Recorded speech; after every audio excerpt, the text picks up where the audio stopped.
tell me that I'm never gonna make it. They want me to do something that could make sense. They hate when I keep dreaming I'll be famous, but I don't give a fuck, I'ma keep chasing. I got all this potential that's deep inside of me, but they hate when you're successful cause they try to be. They sit there being judgmental because you're trying things, and they just want you to settle and do the right thing. So get a good job, don't slack off. Wake up every morning, make a good impression on your boss. Don't do. Hello guys, welcome back to Dreaming Falcon again. ये video है हमारे podcast series masters in Germany का दूसरा video. इस video में हम बात करेंगे एप्लीकेशन प्रोसेस के बारे में। एप्लीकेशन प्रोसेस कैसे होता है, कितना टाइम लगता है, क्या क्या डॉक्यूमेंट्स लगते हैं, ये सब चीज़ के ऊपर आज हम बात करने वाले हैं। इस बार हमारे साथ है मेरे कोर्स के दो friends Umesh and Madhavesh. Guys, welcome to Dreaming Falcon. Thank you. And application process के ऊपर आज हम बात करने वाले हैं। तो जब एप्लीकेशन प्रोसेस ये हम सुनते हैं तो सबसे पहले लोगों के दिमाग में जो बड़ा क्वेश्चन आता है वो है कि कितना टाइम लगता है। तो एप्लीकेशन प्रोसेस के लिए आपको कितना टाइम लगा था? मुझे पर्सनली तो मैं 2 मंथ में ख़त्म किया था। It's depends on the person, but इसमें क्या होता है, LORs चाहिए, SOP चाहिए, और हमारा कुछ अगर 7 सेम में जो अप्लाई करना चाहता है बहुत लोगों को वो भी क्वेश्चन रहता है। उनको कुछ लेटर बनाना पड़ता है यूनिवर्सिटी से लेके, so and so person is studying in this semester and he is going to complete this much credits in 8th semester. So ये सब प्रूव करने के लिए तुम लोग को कुछ टाइम चाहिए, क्योंकि यूनिवर्सिटी सब अफिलिएटेड नहीं रहता है। हमको यूनिवर्सिटी को मेल लिख के उधर 15 दिन लग सकता है, 1 महीना लग सकता है। So at least 2 to 3 months is most important to do your application process, and you have to made your own sometimes SOPs and laws. It's bit hard when we start too late. Okay. और आपके लिए application process कितना लंबा था? हाँ, हम सोच रहे कि अभी आना ही है जर्मनी में, तो ठीक है, तो अभी फटाफट LOR SOPs बनाना स्टार्ट कर दो, खुद से लिखना स्टार्ट कर दो, और सब रेडी हो गया होने के बाद मीन्स सब यूनिवर्सिटी का एप्लीकेशन डेट अलग अलग रहता है, तो मीन्स 1.5 महीना 2 महीना तो ऐसे चला जाएगा अपना।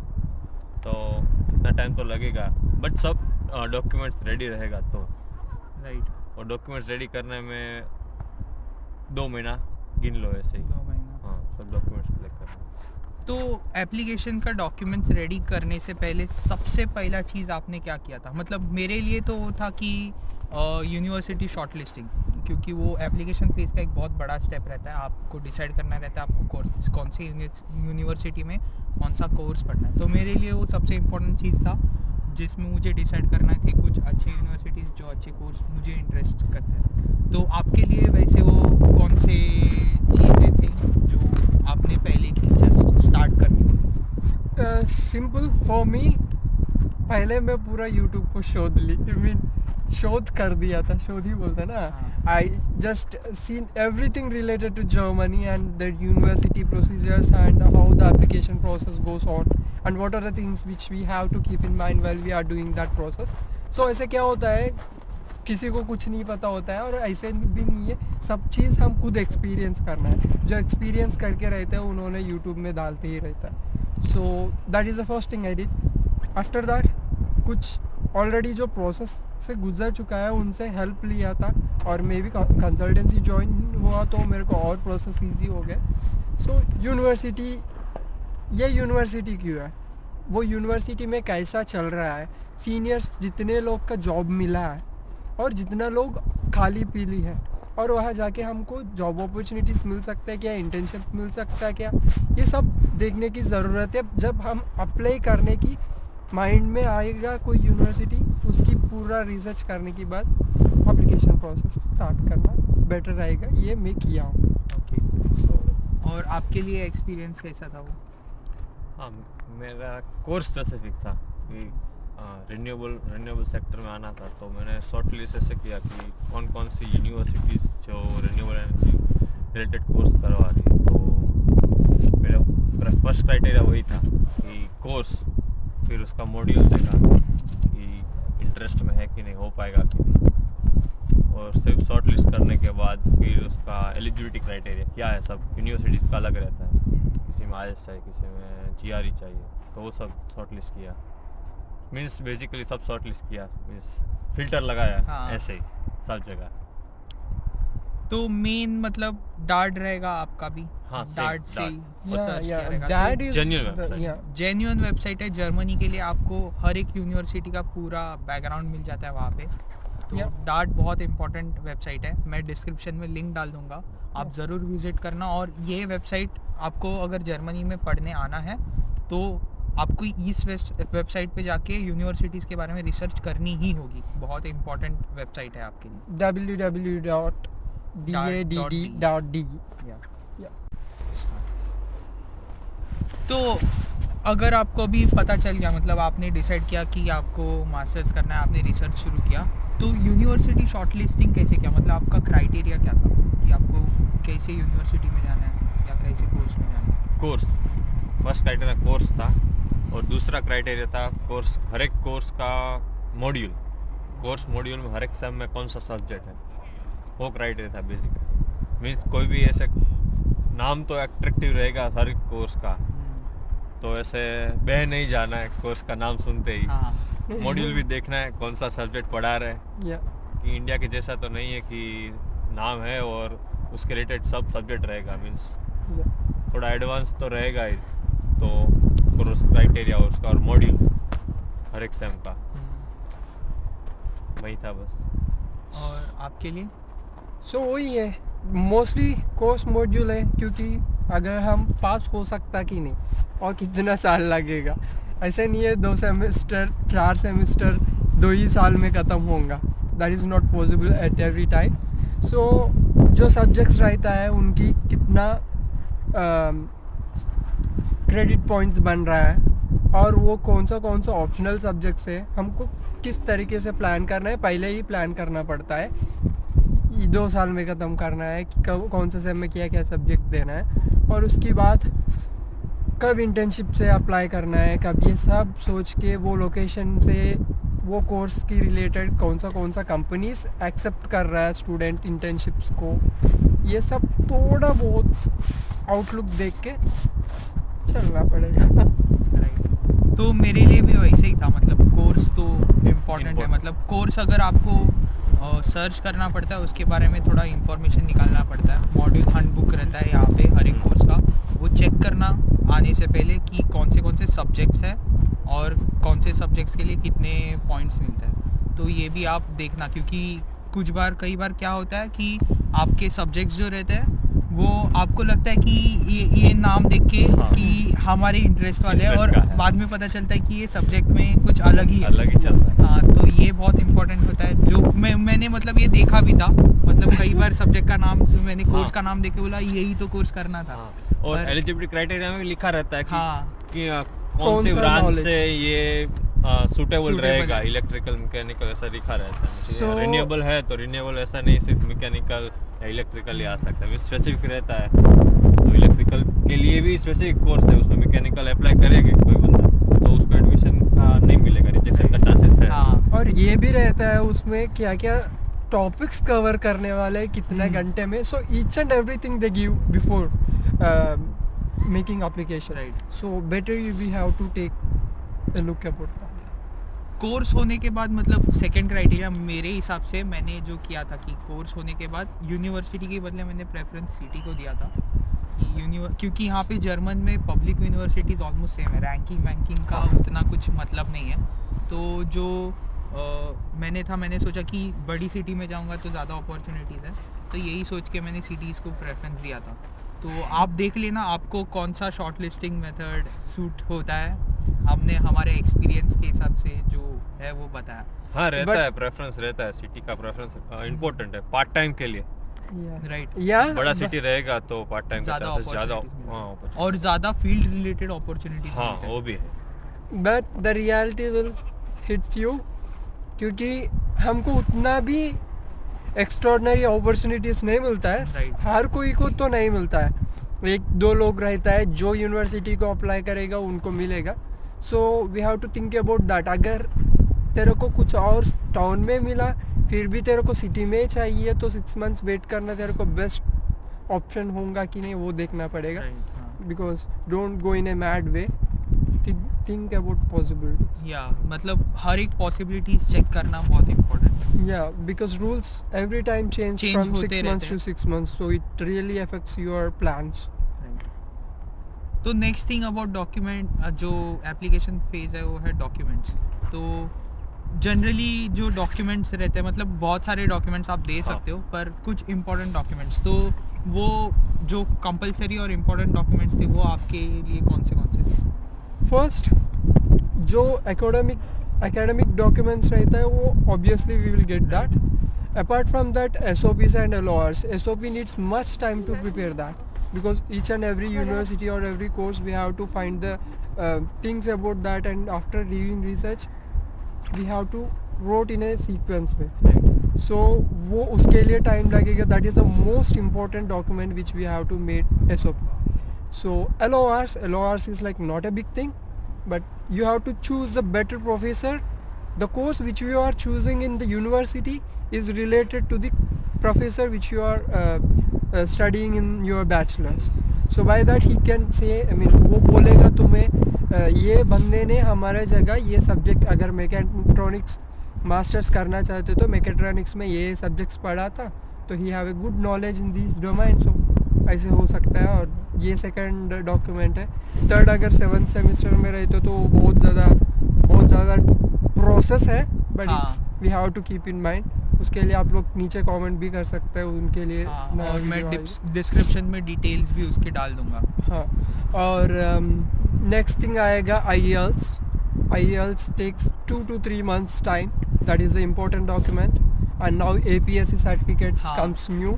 This is something new which we didn't know much about that. हाँ, इसलिए हम ज़्यादा बात नहीं करेंगे हाँ. क्योंकि ये नया चीज़ है. Yeah. APS certificate Yeah. हमारे टाइम पे ये नहीं था, अभी नया आया है. तो जैसे ही कोई नए आने वाले लोग मुझे मिलेंगे तो उनसे इन्फॉर्मेशन लेके मैं आपको बता दूंगा.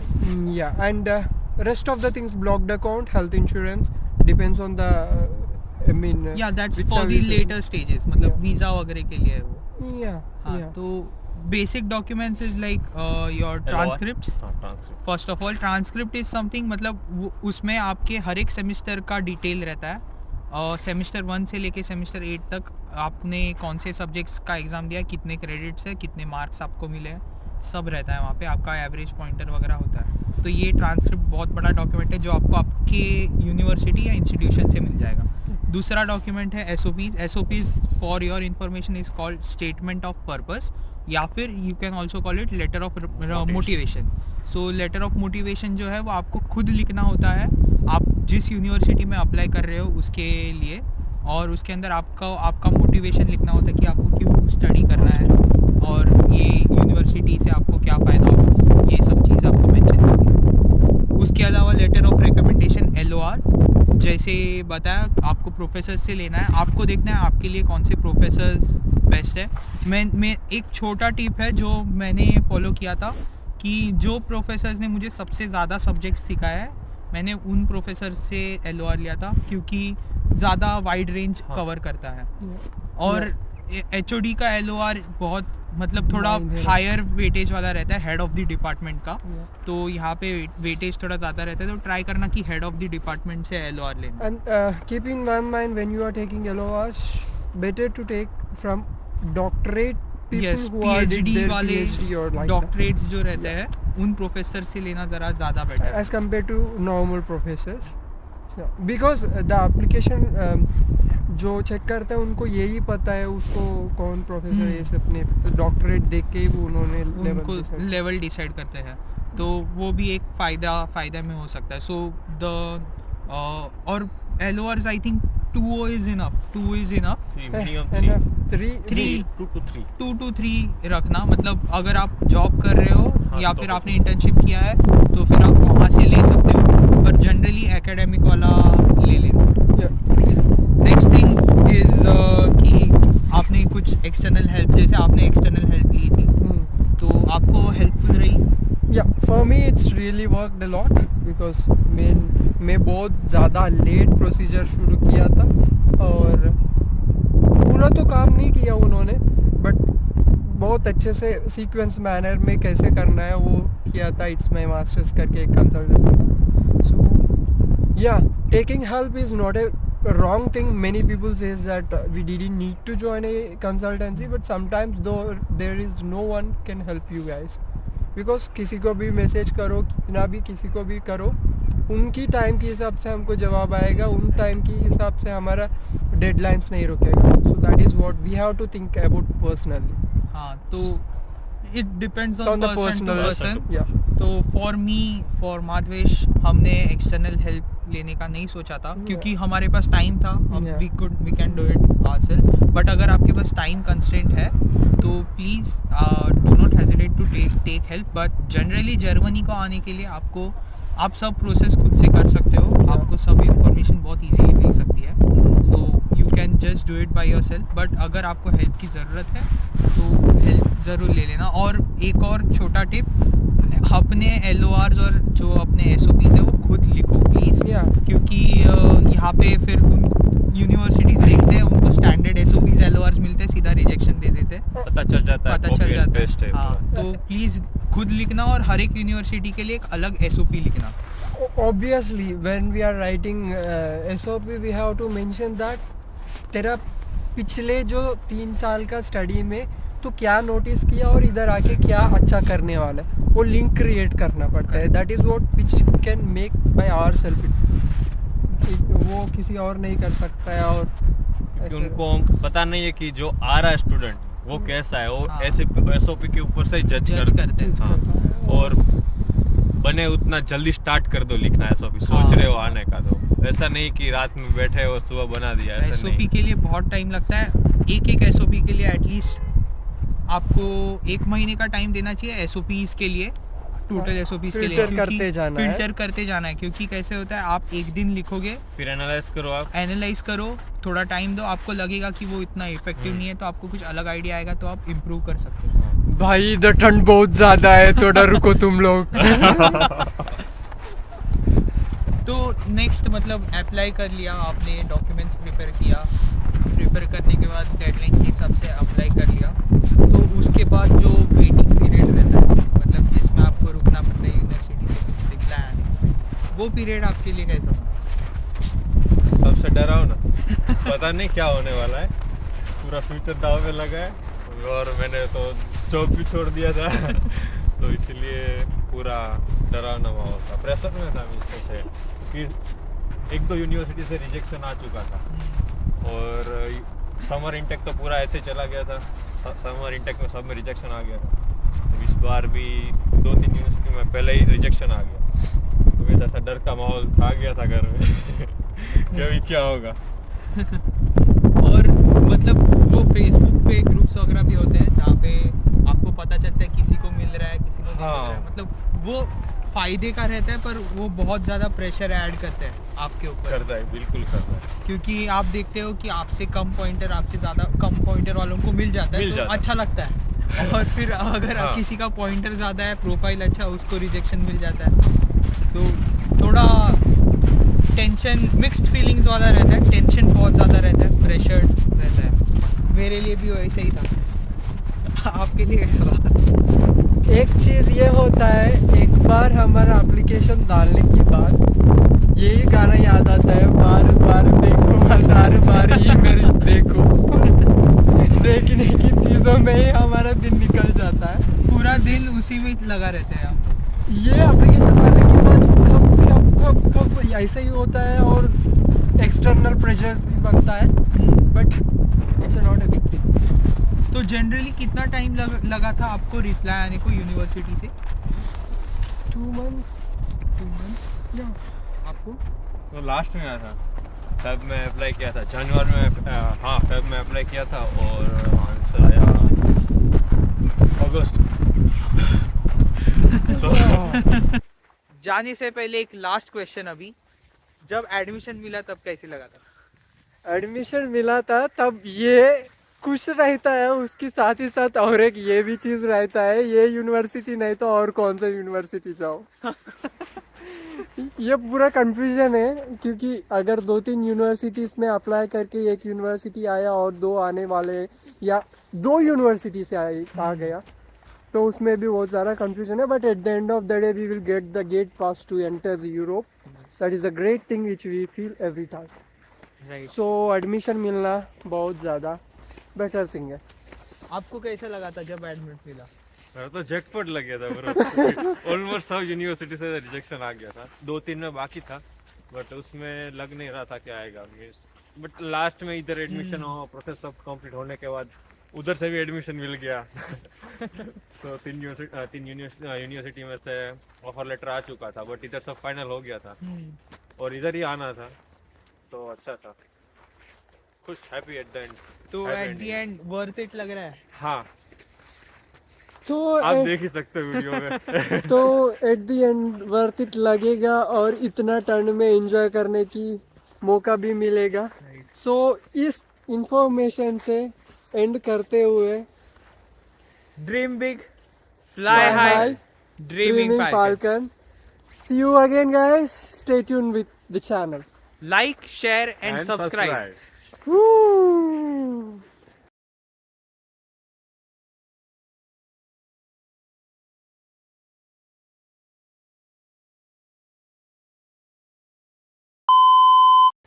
इनको भी निकाल दे। Behind the scene. तो इतना ठंड में हम इतना शूट करने के बाद अभी क्या -6 है? -6 ओ -6 है।